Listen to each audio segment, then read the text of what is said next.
And have continued criticism of last Friday's coronation of Deputy President Dr. William Ruto, pointing out discrepancies that marred the rituals. Elders from Nandi held a meeting in Kapsiswa, Nandi County, led by Talai Clan Vice Chair Christopher Koyogi. The elders said the right procedure was not followed. The dawn rituals involving Deputy President Dr. William Ruto by Talai elders continue to cause ripples in the Rift Valley, with critics terming the ceremony insignificant. The raging debate has divided Talai elders into two factions, with one group backing the cultural rights and the other questioning the procedure. Hiyo sherehe ilikuwa ya watoto na watu wale hakujua kitu gani naendelea. Kwa sababu kuna watu siku hizi ikisikia iko pesa anaweza fanya chochote ambaye wewe unataka. Hiyo hata viongozi hapa Talai anachua.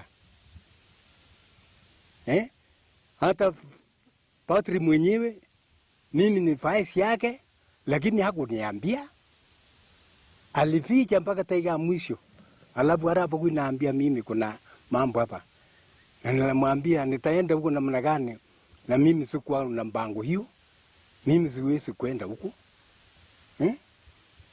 Hawa ni watu tu au hakuna.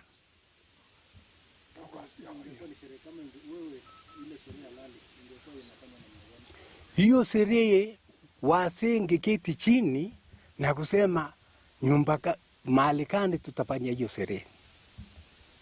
Wasi iko wasi wa miaka 80, iko wasi wa miaka 100, machuma wale pato iko na nguvu. Tungeketi chini na kusema mahali gani mzuri tunaenda kufanya. Hawezi kukwenda kuacha na kukwenda kuzunguka huko Eldoret, kuzunguka wapi na kusema tunapanga sherehe. Hiyo mtu yetu Vice President ni mtoto yetu na tunampenda. Lakini vile walifanyia hakuna kitu ambayo walifanyia hapo. Tunaomba wase ya Talai Council of Elders waende waketi, waone kama watarudia maneno, kwa sababu hakuna kitu ambayo iliendelea hapo. Hakuna.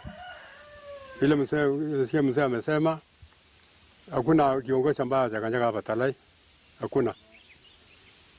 Kutoka Kenyatta alienda kwa Aramanye, ambaye wakati alikuwa anabandisha bendera huko wakati wa Jamhuri, yeye ndiye alikuwa pamoja, sio kama nyinyi mmeona kwa picha, walikuwa wawili.